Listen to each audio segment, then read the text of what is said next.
Hi hello friends, welcome to Samantha Khushi YouTube ಚಾನಲ್ಗೆ ಸ್ವಾಗತ. Friends, ಇವತ್ತು ನಾನು ಬೆಳಗ್ಗೆ ಏನಪ್ಪ ಮಾಡೋದು, ತಿಂಡಿ ಉಪ್ಪಿಟ್ಟು ಮಾಡಿದೆ. ಸಾಂಬಾರಿಗೆ ಏನು ಮಾಡೋದು ಅಂತ ಯೋಚನೆ ಮಾಡ್ತಿರುವಾಗ ಮೊಸರಿತ್ತು, ಒಂದು 1/2 ಲೀಟರ್ ಮೊಸರಿತ್ತು. ಮೊಸರು ಹಾಕ್ಬಿಟ್ಟು ಯಾವ ರೀತಿ ಸಾಂಬಾರು ಮಾಡೋದು, ಕಡಿಮೆ ಇಂಗ್ರೀಡಿಯೆಂಟ್ಸ್ ಯೂಸ್ ಮಾಡಿಕೊಂಡು ಅತಿ ಸುಲಭವಾಗಿ ಮಾಡುವಂತಹ ಸಾಂಬಾರು ಯಾವುದು ಅಂದರೆ ಮೊಸರು ಸಾಂಬಾರು ಅಂತಲೇ ಹೇಳ್ಬೋದು. ಅದಕ್ಕೋಸ್ಕರ ಮೊಸರು ಸಾಂಬಾರಿಗೆ ಏನೇನು ಬೇಕು ಎಲ್ಲನೂ ಸಹ ನಾನೀಗ ತೋರಿಸ್ತಾ ಇದ್ದೀನಿ. ಹಸಿಮೆಣಸಿನ್ಕಾಯಿ ತೊಗೊಂಡಿದ್ದೀನಿ 4, ಸ್ವಲ್ಪ ಕೊತ್ತಂಬರಿ ಸೊಪ್ಪು, ಸ್ವಲ್ಪ ಉರಿಗಡಲೆ, ಒಂದು ಬೆಳ್ಳುಳ್ಳಿ ಅಂದರೆ ಒಂದು ಬೆಳ್ಳುಳ್ಳಿ, ಒಂದು 4-5 ಬೆಳ್ಳುಳ್ಳಿ ಸುಳ್ಕೊಂಡಿದ್ದೀನಿ, ಮೆಣಸು, ಒಂದೇ ಒಂದು ಸ್ವಲ್ಪ ಅಕ್ಕಿ ಕಾಳು, ಯಾಕಂದರೆ ಅದು ಟೇಸ್ಟಿಗೆ ಹಾಕ್ಕೊಂಡಿದ್ದೀನಿ. ನೀವು ಬೇಕಾದ್ರೆ ಹಾಕ್ಕೊಬೋದು, ಇಲ್ಲಾಂದರೆ ಬೇಡ. ಇಷ್ಟು ಮಿಶ್ರಣವನ್ನು ಫಸ್ಟು ನಾವು ಗ್ರೈಂಡ್ ಮಾಡ್ಕೊಬೇಕು. ಗ್ರೈಂಡ್ ಮಾಡಿಕೊಂಡು ಅನಂತರ ಚೆನ್ನಾಗಿ ಗ್ರೈಂಡ್ ಮಾಡ್ಕೊಂಡಾದ್ಮೇಲೆ ಮೊಸರನ್ನ ಏನು ಮಾಡಬೇಕು ಅಂದರೆ ಫಸ್ಟು ಎತ್ತಿಟ್ಕೊಬೇಕು ಮೊಸರನ್ನ ಒಂದು ಸೈಡಲ್ಲಿ. ಇನ್ನೊಂದು ಸೈಡಲ್ಲಿ ನಾನು ಈ ಒಂದು ಮೊಸರು ಸಾಂಬಾರಿಗೆ ಬರೀ ಮೊಸರು ಸಾಂಬಾರು ತಿನ್ನೋಕ್ಕೆ ಬೇಜಾರು, ಹಪ್ಳ ಏನಾದರೂ ಇದ್ದರೆ ಈ ಒಂದು ಚಳಿಗಾಲದಲ್ಲಿ ಕರ್ಕೊಂಡು ತಿನ್ಬೋದು. ಅದರಲ್ಲೂ ಕಾಳಪ್ಪಳ ತುಂಬ ಚೆನ್ನಾಗಿರುತ್ತೆ ಮೊಸರು ಸಾಂಬಾರಿಗೆ. ಏನು ಮಾಡೋದು, ಹಪ್ಳ ಇರಲಿಲ್ಲ. ಕಡಲೆಕಾಳನ್ನ ಹುರಿದಾಕ್ಬಿಟ್ಟು ಮಾಡಿಬಿಡೋಣ ಅಂತೇಳ್ಬಿಟ್ಟು ಕಡಲೆಕಾಳನ್ನ ಹುರಿದ್ಬಿಟ್ಟು ಮಾಡಿಕೊಂಡಿದ್ದೀನಿ. ಈಗ ಮಿಶ್ರಣ ಎಲ್ಲ ರೆಡಿ ಆಯಿತು. ಈಗ ರುಬ್ಕೊಂಡಾದ್ಮೇಲೆ ಒಗ್ಗರಣೆ ಹಾಕಿದ್ದೀನಿ ನಾನೀಗ. ಏನಿಲ್ಲ, ಪುಟ್ಟದಾಗಿ ಒಂದೇ ಒಂದು ಈರುಳ್ಳಿ ಕುಯ್ದುಬಿಟ್ಟು ಒಗ್ಗರಣೆ ಹಾಕ್ಕೊಂಡಿದ್ದೀನಿ. ಕರಿಬೇವು ಸೊಪ್ಪು, ಸಾಸಿವೆ, ಒಂದು ಪುಟ್ಟು ಒಗ್ಗರಣೆ ಹಾಕೊಂಡಾದ್ಮೇಲೆ ಏನು ಮಾಡಬೇಕು ಅಂದರೆ ಖಾರ ಎಲ್ಲ ಅದಕ್ಕೆ ಹಾಕ್ಬಿಟ್ಟು ಸ್ವಲ್ಪ ನೀಟಾಗಿ ಖಾರ ಎಲ್ಲ ತೊಳೆದು ಹಾಕ್ಬಿಟ್ಟು ನಾವು ಕುದಿ ಬರುವಾಗ ಕುದಿಸ್ಬೇಕು. ಬರೀ ಈ ಖಾರನ ಚೆನ್ನಾಗಿ ಕುದಿಸ್ಕೊಂಬಿಟ್ಟು ಅದು ಆರಕ್ಕೆ ಬಿಡಬೇಕು. ಆ ಖಾರಕ್ಕೆ ನಾವು ಉಪ್ಪು ಹಾಕ್ಕೊಬೇಕು. ಮತ್ತೊಂದು ಕಡೆ ಇಲ್ಲಿ ಮೊಸರು ಮಡಿಕೊಂಡಿದ್ನಲ್ಲ, ಮೊಸರನ್ನು ನಾವು ಹಂಗೆ ಡೈರೆಕ್ಟಾಗಿ ಯಾವುದೇ ಕಾರಣಕ್ಕೂ ಆ ಒಂದು ಖಾರಕ್ಕೆ ಮಿಕ್ಸ್ ಮಾಡಬಾರ್ದು, ಯಾಕಂದರೆ ಅದು ಒಡ್ಕೊಂಬಿಡುತ್ತೆ. ಆಗ ಏನು ಮಾಡಬೇಕು ಅಂದರೆ ಮೊಸರನ್ನ ಚೆನ್ನಾಗಿ ಒಂದು ಬಾಟ್ಲಿಗೆ ಹಾಕ್ಬಿಟ್ಟು ನಾವು ಈ ರೀತಿಯ ಮಿಲ್ಕ್ ಶೇಕ್ ಅಂದರೆ ಚೆನ್ನಾಗಿ ಕುಲ್ಕಿಸ್ಬೇಕು. ಆಗ ಕೆನೆಗಳೆಲ್ಲ ಒಡ್ಕೊಂಡು ಮಜ್ಜಿಗೆ ಥರ ಆಗುತ್ತೆ. ಚೆನ್ನಾಗಿ ಮಜ್ಜಿಗೆ ಥರ ಆಗಬೇಕು.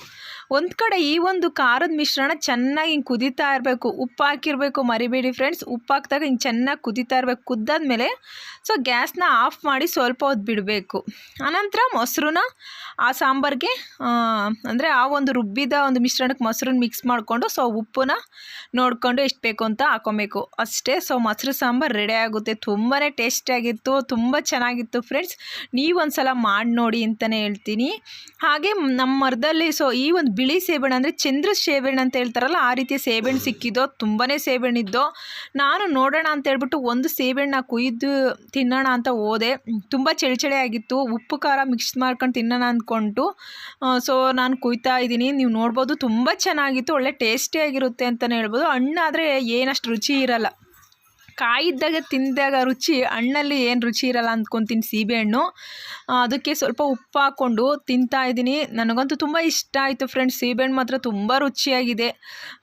ನಿಮ್ಗೆ ಇಷ್ಟ ಆಗುತ್ತೆ ಅಂದ್ಕೊತೀನಿ. ಆಲ್ಮೋಸ್ಟು ಶುಗರ್ ಇರೋರು ಏನು ಮಾಡಬೇಕು ಅಂದರೆ ಈ ಕೆಂಪು ಸೇಬೆಹಣ್ಣು ಬರುತ್ತಲ್ಲ ಅದನ್ನು ಯೂಸ್ ಮಾಡಬಾರ್ದು. ಯಾಕಂದರೆ ಶುಗರ್ ಇರೋರು ಆಲ್ಮೋಸ್ಟು ಈ ಒಂದು ಬಿಳಿ ಸೀಬೆಹಣ್ಣು ತಿನ್ನೋದ್ರಿಂದ sugar level daily to daily ಕಡಿಮೆ ಆಗುತ್ತೆ ಅಂತಲೇ ಹೇಳ್ತಾ ಇದ್ದೀನಿ ಫ್ರೆಂಡ್ಸ್. ಆಲ್ಮೋಸ್ಟು ದಿನಕ್ಕೆ ಒಂದಾದರೂ 2 ದಿವಸಕ್ಕಾಗಲಿ 3 ದಿವಸಕ್ಕಾಗಲಿ ಒಂದಾದರೂ ತಿನ್ನೋಕ್ಕೆ ಟ್ರೈ ಮಾಡಿ. ಯಾಕಂದರೆ ಯಾವುದೇ ರೀತಿಯ ಇದರಲ್ಲಿ ಶುಗರ್ ಅಂಶ ಇರೋದಿಲ್ಲ ಅಂತಲೇ ಹೇಳ್ಬೋದು. ವಿಟಮಿನ್ ಇರೋದ್ರಿಂದ ಈ ಒಂದು ಸೀಬೆಹಣ್ಣು ಆಲ್ಮೋಸ್ಟು ಅಂದರೆ ವಯಸ್ಸಾಗಿರೋರು ಅಂದರೆ ಎಲ್ಲರೂ ತಿನ್ನಿರಿ ಅಂತಲೇ ಹೇಳ್ತೀನಿ. ಯಾಕಂದರೆ ಶುಗರ್ ಇರೋರಿಗೆ ನಾನು ಸೀಬೆಹಣ್ಣು ತಿನ್ನಿ, ಬೇರೆ ಹಣ್ಣು ತಿನ್ನೋಕ್ಕೆ ತುಂಬ ಹಿಂದು ಮುಂದೆ ನೋಡ್ತೀರಿ. ಯಾಕಂದರೆ ತುಂಬ ಸ್ವೀಟ್ ಇದೆ, ಶುಗರ್ ಜಾಸ್ತಿ ಆಗಿಬಿಡ್ತೈತೆ, ಶುಗರ್ ವೇರಿಯೇಷನ್ ಆಗ್ತದೆ, ಹಂಗೆ ಕಾಲು ಕೈ ನೋವು ಜಾಸ್ತಿ ಆಗುತ್ತೆ ಅನ್ನೋರು 2 ದಿವಸಕ್ಕೊಂದ್ಸಲ ನೀವು ಆರಾಮಾಗಿ ಈ ರೀತಿ ಒಂದು ಸೀಬೆಹಣ್ಣು ಕುಯ್ಕೊಂಡು ತಿನ್ನಿರಿ ಅಂತಲೇ ಹೇಳ್ತೀನಿ. ನನ್ನ ಮಗಳು ಸ್ಕೂಲಿಂದ ಬಂದಿದ್ಲು. ಅವಳಿಗೊಂದು ನಾನು ಸೀಬೆಹಣ್ಣು ಕುಯ್ಕೊಟ್ಟೆ. ಅವಳು ಕುಯ್ತೀನಿ ಅಂತ ಹೇಳ್ಬಿಟ್ಟು ಆಲ್ರೆಡಿ ತೊಗೊಂಡು ನಿಂತಿದ್ಲು. ಅವಳಿಗೆ ಕುಯ್ಕೊಟ್ಟಿದ್ದೀನಿ. ತುಂಬ ಚೆನ್ನಾಗಿದೆ ಅಂತ ಹೇಳ್ಬಿಟ್ಟು ತಿಂತಾ ಇದ್ದಾಳೆ. ಇನ್ನು ನಮ್ಮ ಪಾಪು ಮಲಗಿದ. ಅವ್ನಿಗೇನು ಕೊಡಲಿಲ್ಲ, ಅವ್ನಿಗೇನು ಅಷ್ಟು ಸೀಬೆಹಣ್ಣು ಮೇಲೆ ಇಂಟ್ರೆಸ್ಟ್ ಇಲ್ಲ. ಸೀಬೆಹಣ್ಣು ತಿನ್ನೋದ್ರಲ್ಲಿ ನಮ್ಮ ಮನೇಲಿ ನಾನು ನನ್ನ ಮಗಳು ಬಿಟ್ಟರೆ ಇನ್ನೇ ಯಾರೋ ಅಷ್ಟು ತಿನ್ನೋಲ್ಲ ಅಂತಲೇ ಹೇಳ್ತೀನಿ. ತುಂಬ ಚೆನ್ನಾಗಿದೆ ಸೀಬೆಹಣ್ಣು.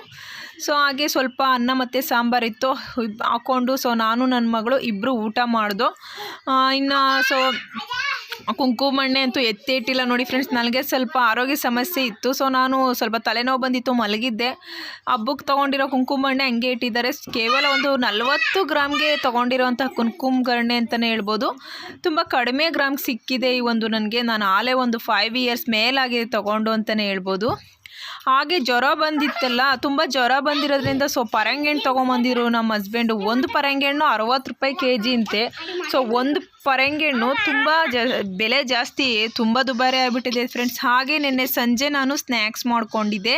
ಹುಡುಗರು ತುಂಬ ಏನಾದರೂ ಕೊಡು ಅಂತ ಕೇಳ್ತಾಯಿದ್ರು. ಅದಕ್ಕೋಸ್ಕರ ನಾನೇನು ಮಾಡಿದೆ ಅಂದರೆ ಅವಲಕ್ಕಿಗೆ ಸ್ವಲ್ಪ ಎಣ್ಣೆ, ಕಡಲೆಬೀಜ ಎಲ್ಲ ಹಾಕ್ಬಿಟ್ಟು ಹುರಿದು ಈ ರೀತಿಯ ಒಂದು ಸ್ನ್ಯಾಕ್ಸ್ನ ರೆಡಿ ಮಾಡಿದ್ದೀನಿ ಫ್ರೆಂಡ್ಸ್. ನಿಮಗೆ ಇಷ್ಟ